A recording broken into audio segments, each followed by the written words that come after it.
Ողջույն սիրելի հայրենակիցներ, ուզում եմ իրար հետ քննարկենք նախագահ Թրամփի խաղաղության պլանը, որը ներկայացված է Ուկրաինային եւ մամուլում արդեն շրջանառվում է։ Ես վերցրել եմ Al Jazeera-ի կողմից հրապարակված 28 կետերը, որոնք իմ կարծիքով հայմատության մեջ ամենահավաստին են եւ ամենամանրամասը, եւ ուզում եմ միասին քննարկենք, թե ըստ էության ինչ է կատարվում, ով կշահի, ով կկորցնի, ծայրահեղացված գնահատականներ կան, որ սա Ուկրաինայի կապիտուլյացիան է, Ռուսաստանի հաղթանակը, կամ Ռուսաստանը չհասավ իր նպատակներին եւ Ուկրաինայի հաղթանակն է։ Քննարկենք միասին եւ հասկանանք, թե ըստ էության ինչ է կատարվում։ Ուրեմն մամուլում հրապարակվելուց հետո Ուկրաինայի նախագահ Զելենսկին ուղերձով դիմեց ուկրաինական ժողովրդին եւ նա ասաց, որ ըստ էության սա արժանապատվության կորուստ կամ առանցքային գործընկեր կորցնելու ռիսկ է։ Այսինքն նա գտնում է, որ եթե այս 28 կետերը իրենք կատարեն կամ եթե այն կյանքի կոչվի, ստորագրվի, կլինի ուկրաինացիների, ուկրաինական պետության արժանապատվության կորուստ։ Եթե չանեն, կլինի առանցքային գործընկերոջը կորցնելու ռիսկ, այսինքն Միացյալ Նահանգներին կորցնելու ռիսկ։ Ըստ էության Եվրոպական միությունում, ես հենց հիմա գտնում եմ Հաագայում Liberal International-ի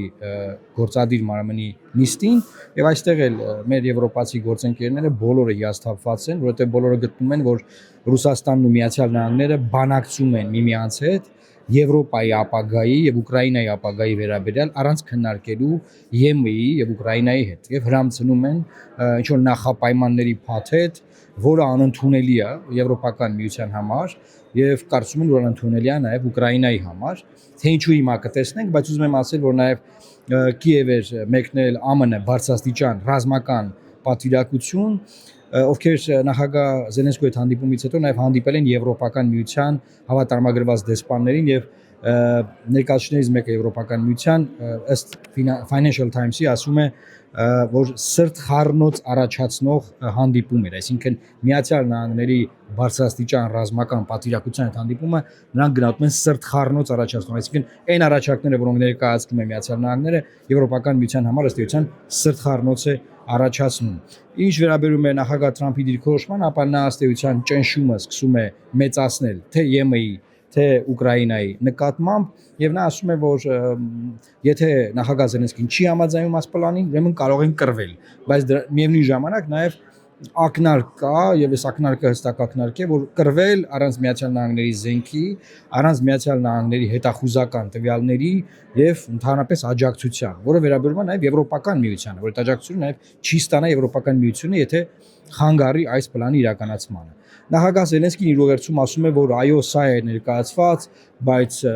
մենք ամեն ինչ պետք է անենք, ես կփորձեմ բանակցել, ես կփորձեմ լավարկել, կփորձեմ հիմնական սկզբունքները պահպանել, մեր ինքնիշխանությունը, մեր արժանապատվությունը, մեր նկատմամբ չպիտի դրվեն սահմանափակումներ եւ այլն եւ այլն։ Հիմա ուզում եմ ըստ Al Jazeera-ի նայենք այս 28 կետերին։ Շատ մանրամասն է եւ անգլերենից թարգմանում եմ միանգամից, փորձենք իրար հետ սրանք վերլուծել։ Ուրեմն ասվում է առաջին կետում, որ Ուկրաինան պահպանում է եւ հաստատվում է Ուկրաինայի ինքնիշխանությունը։ Երկրորդ կետը համապարփակ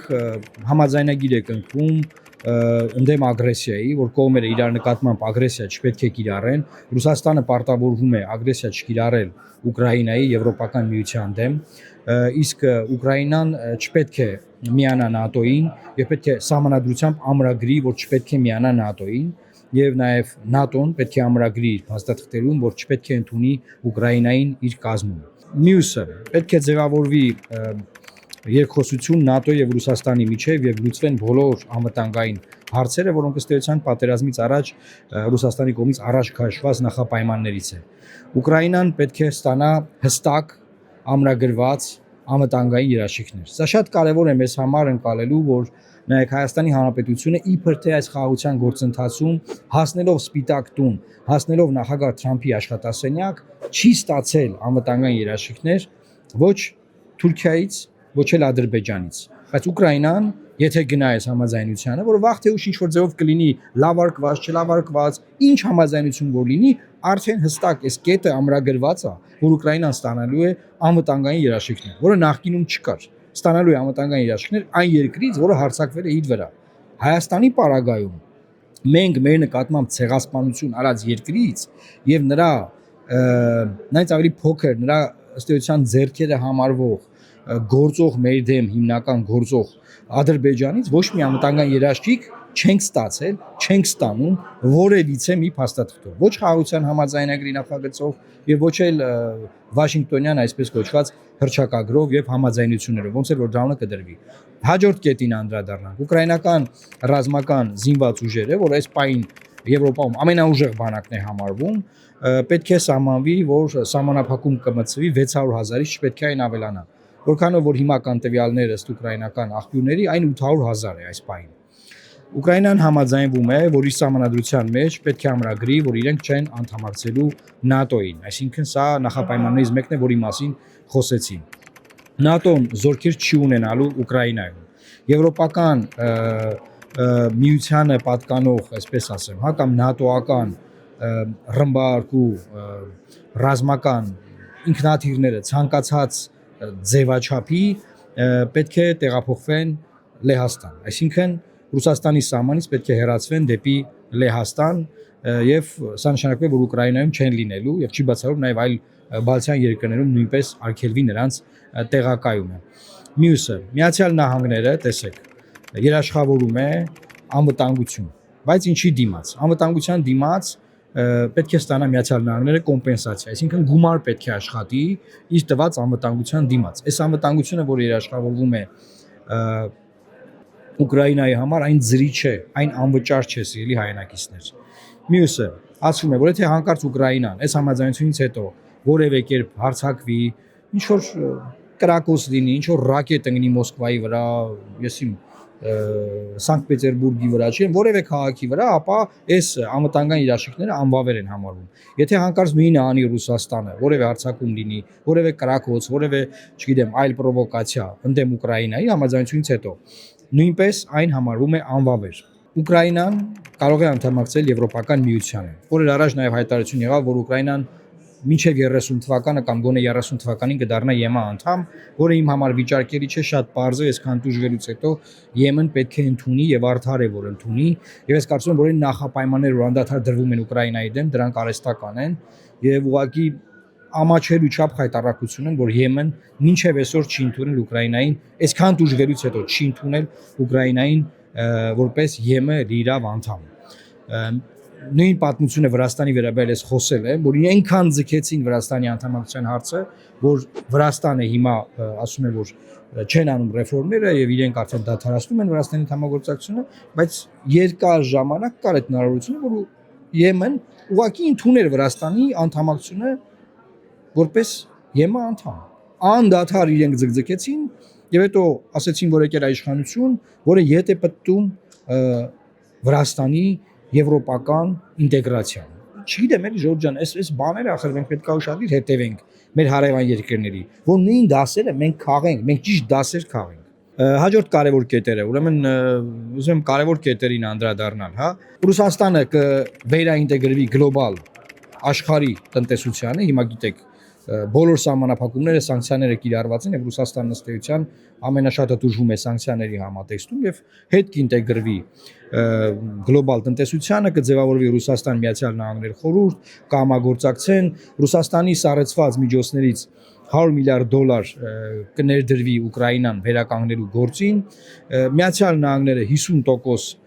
եկամուտ կստանա այս process-ներից, ներդրումներից, որը իրականացվի Ուկրաինայում, սա նաև այն կոմպենսացիաների մեջ է մտնում, որը վերաբերվում է Միացյալ Նահանգների կողմից Ուկրաինային տրամադրվող անվտանգային երաշխիքներին։ Մյուսը, որը կարևորում համարում, Ռուսաստանի Դաշնությունը իր օրենսդրությամբ կամրագրի, որ չպետք է որևէ ագրեսիա կիրառի Ուկրաինայի եւ Եվրոպական միության նկատմամբ, ելի ամփոփիչ սկզբում որ խոսում էի դրա մասին խոսեցինք, եւ գանք ամենավիճահարույց հատվածին, որը վերաբերվում է ըստ էության տարածքներին։ Հա, Զապորոժիայի ատոմակայանը 50-50 կաշխատացվի Ուկրաինայի եւ Ռուսաստանի կողմից, եւ գանք ամենավիճահարույց բանին, որը որ ոչ մի կերպ չի մարսվում Ուկրաինայում, սա վերաբերում է տարածքներին։ Ուրեմն տեսեք, Ղրիմը, Լուգանսկը եւ Դոնեցկը պետք է ճանաչվեն որպես դե ֆակտո Ռուսաստանի Դաշնություն։ Ոչ թե դե յուրե ուշադիր եղեք, դե ֆակտո, այսինքն դե ֆակտո համարում է որ դա Ռուսաստանի վերահսկողության տակ է եւ հարձակում կամ որևէ գործողություն դա հետ բերելու չպետք է իրականացվի։ Այս ձևով ես կմեկնաբանեի։ Խերսոնի եւ Զապարոժիայի տարածքում հենց հիմա որտեղ որ գտնում են ռուսական զորքերը, պետք է սառեցվի շփման գիծը եւ համարկվի էլի դե ֆակտո շփման գիծ։ Այսինքն եւ մնացած տարածքը դրան մոտ, հա, դեմիլիտարիզացվի եւ ըստ էության այդ տարածքները նույնպես շարունակելու են մնալ Ռուսաստանի Դաշնության վերահսկողության ներքո։ Քանի որ Ռուսաստանը չի գրավել Դոնեցկի ամբողջ տարածքը, ասվում է, որ Ուկրաինան, որը էլի ամենացավալիներից է, այսքան կռվել են, պետք է ետ քաշի իր զորքերը Դոնեցկի այն տարածքներից, որը ինքը դեռևս վերահսկում է։ Այսինքն Ուկրաինան պատերազմի միջոցով չզիջած տարածքը Դոնեցկի պետք է տա հանձնի Ռուսաստանի Դաշնությանը։ Մյուսը համաձայնություններից հետո Ռուսաստանի Դաշնությունը պետք է իր զորքերը հանի այն տարածքներից, որը որ այս թվարկումից դուրս է։ Մյուսը արդեն այնտեղ Դնեպր գետի շրջակայք, հա, օգտագործում, առևտուր, Սևծով, հետո հումանիտար հարցերն են գալիս, ռազմագերիների բոլորի դիմաց փոխանակում, հետո գալիս է որ Ուկրաինան 100 օրվա ընթացքում պետք է անի ընտրություններ, այսինքն սուվերեն երկիր է, ինքնիշխան երկիր, տեսեք առաջին կետում գրվեց որ ինքնիշխանությունը հարակվում է։ Բայց նախապայմանադրում որ 100 օրվա մեջ դու պետք է գնաս ընտրությունների։ Դու էլ ձև չունես Զելենսկի տենց մնալու, դու պետք է գնաս ընտրությունների։ Մյուսը կոնֆլիկտի բոլոր կողմերը պետք է համաներում ստանան։ Այսինքն դա դատաստան պատերազմից հետո որևէ բան չպիտի լինի։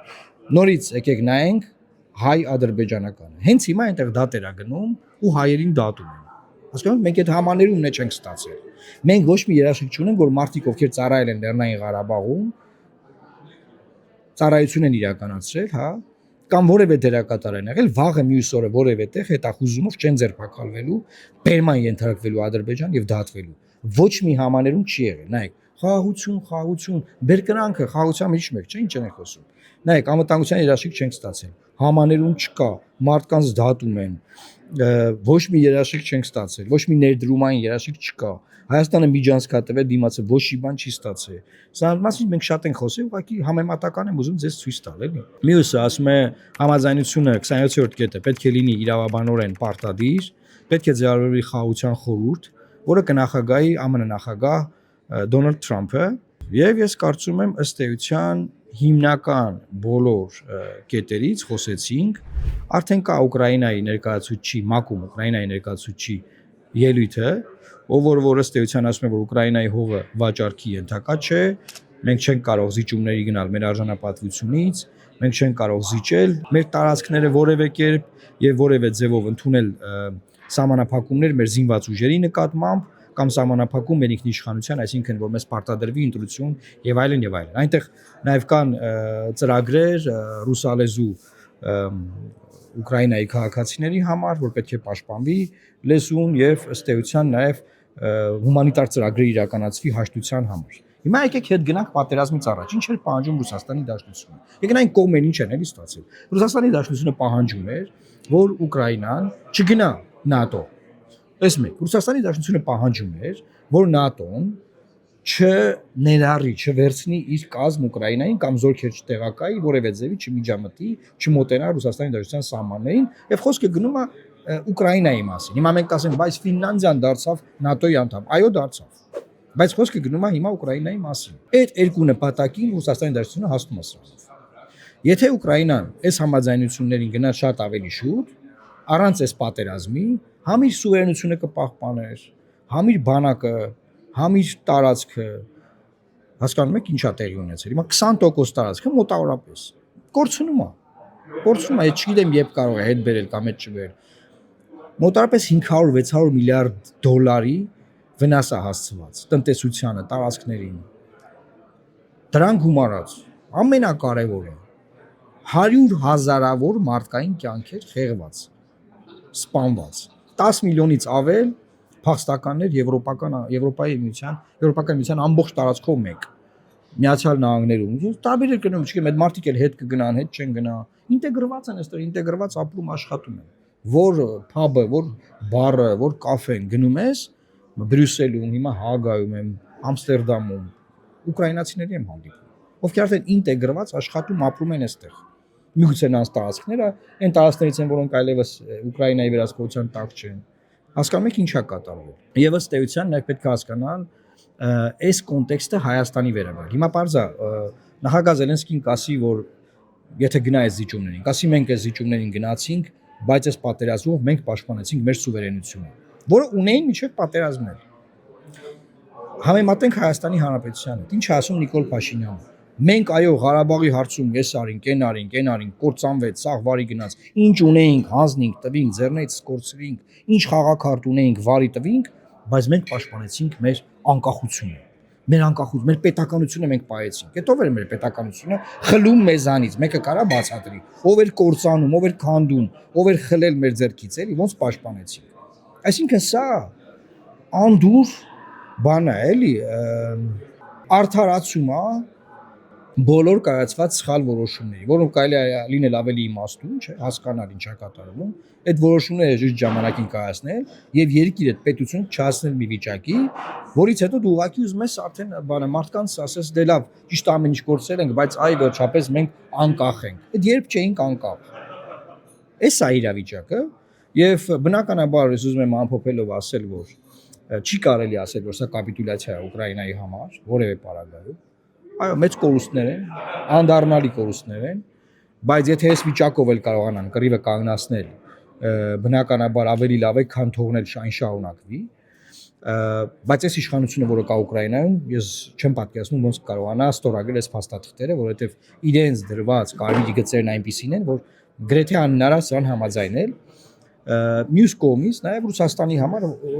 դժվար կլինի գալ այս համաձայնության, որովհետև հողի վրա նրանք անդադար գնում են առաջ։ Այսինքն ռուսական կողմն էլ կարող է չուզենա։ Եվ ով է սա ուզում, որ այս համաձայնությունը լինի, ես կարծում եմ, որ ուզում է Միացյալ Նահանգների նախագահ Դոնալդ Թրամփը։ Ինչու՞, որովհետև ներքաղաքական իրավիճակը Միացյալ Նահանգներում գնալով սրվում է եւ ընտրությունները մոտենում են կոնգրեսի սենատի եւ նախագահ Թրամփին համար շատ կարեւոր է, որ Պաղեստինա-իսրայելական կոնֆլիկտի նման գրեթե նույն կողմերը միջնորդ ներգրավված են, հա, ունենա նմանատիպ խաղաղության համաձայնություն արդեն Եվրոպայում եւ գա այն համաձայնությանը, որը Իրան կբերի իրապես ռեալ խաղաղարարի դափնիներ։ Մնացած բոլոր կոնֆլիկտները, որ իբր նա կարողացել է հարթել, դա այն խաղաղասերի, այն խաղաղարարի դափնիները չեն, որը նա կարող է ստանալ այս կոնֆլիկտից։ Սա ամենաարյունարբու, ամենաահավոր, ամենաինտենսիվ, ամենաջախջախիչ կոնֆլիկտն է եւ այս համաձայնությանը նա հասնելով նա ոչ միայն ներքաղաքական մեծ դիվիդենդ կշահի, այլ նա ըստ էության Եվրոպական միությանը կդնի շատ ծանր վիճակում եւ նորից կախյալ իրավիճակում Միացյալ Նահանգներից, շատ խորը կախյալ իրավիճակում։ Դրա համար Եմեն, ես կարծում եմ, չի համաձայնելու սրան եւ Ուկրաինայի հետ աշխատելով այնպես է անելու, որ Ուկրաինան նույնպես չհամաձայնի այս ներկայացված 28 կետերին։ Բնականաբար սա կարող է հիմք հանդիսանալ բանակցությունների, սկսեն բանակցություններ։ Ուկրաինայի նախագահը իր ուղերձում ասաց, որ ինքը ամեն ինչ կանի, որ Ուկրաինային չկարողանան մեղադրել, որ Ուկրաինան չի ցանկանում բանակցություններ եւ չի ուզում խաղաղություն, դրա համար նա ասաց ես կգնամ բանակցությունների, բայց կփորձեմ լավարկել, լավնացնել, զիջումների չգնալ եւ այլն, դե բնականաբար մենք գիտենք նաեւ ռուսական կողմի մոտեցումներ ինչքան կոշտ են եւ ուզում եմ վերջում ասել, որ նախագահ Զելենսկու թիմը հենց հիմա գտնվում է խայտարակ վիճակում, ինչու, որտեղ նրանք բռնվել են, նրա թիմակիցները բռնվել են խայտարակ $100 միլիոն կոռուպցիոն սկանդալի մեջ, որ էներգետիկ համակարգից Ուկրաինայի հատուկ սխեմայով $100 միլիոն փող են լափել այն պայմաններում, որ ժողովուրդը այս ծանր պատերազմի մեջ է, պետությունը ծանր պատերազմի մեջ է, մութ ու ցուրտ, որ ասում են մութ ու ցուրտ օրեր է անցկացնում, իսկ չինովնիկները, նախագահ Զելենսկու թիմակիցները $100 միլիոն փող են գողացել էներգետիկ համակարգից պատերազմի այդ ծանր պայմաններում, որ ամեն ավտոմատի, ամեն պարկուճի, ամեն բանի մի կտոր զենքի համար, հա, չթվարկեմ ինչ զենքեր, նրանք ամբողջ Եվրոպայով, ամբողջ Միացյալ Նահանգներով արշավներ են անում, որ դա հավաքեն։ $100 միլիոն կերվել է, լափվել է։ Տեսնենք պատերազմի ժամանակ կոռուպցիայի ստական բան, ես չեմ պատկերացնում։ Սրանից բարձր պետական դավաճանություն ես ուղղակի չեմ պատկերացնում։ Շնորհակալ եմ սիրելի հայրենակիցներ, խնդրում եմ ակտիվ ձեր կարծիքը գրել, այն համեմատականները, որ ես արեցի, Հայաստանի մեր խաղաղության գործընթացի, Ուկրաինայի խաղաղության գործընթացի առումով պետք է ասեմ, որ Ուկրաինայի բանակցային թիմը մեր հայկական բանակցային թիմի հետ անհամեմատելի է, որտեղ ինչ էլ որ լինի, նրանք ստանալու են անվտանգության երաշխիքներ, որը Հայաստանի Հանրապետությունը հայ ժողովուրդը չի ստացել եւ չի ստանում։ Հետեւաբար մենք պետք է փոխենք իշխանությունը, որ կարողանանք բանակցել եւ իրական խաղաղություն ստանալ, որը կլինի անվտանգային երաշխիքներով եւ մեխանիզմներով։ Եվ ոչ թե մի խաղաղություն, որը կախված է մի մարդու կամքից, որը մեզ թելադրում է ամեն օր ինչ անենք։ Էս է իրավիճակը։ Միացեք YouTube-ի ալիքին, ձեր մեկնաբանությունները գրեք եւ խնդրում եմ փոխանցեք ձեր ընկերներին, որ նաեւ նրանք դիտեն մեր այս վերլուծական հաղորդաշարը։ Լավ մնացեք, Աստված պահապան Հայաստանի Հանրապետությանը։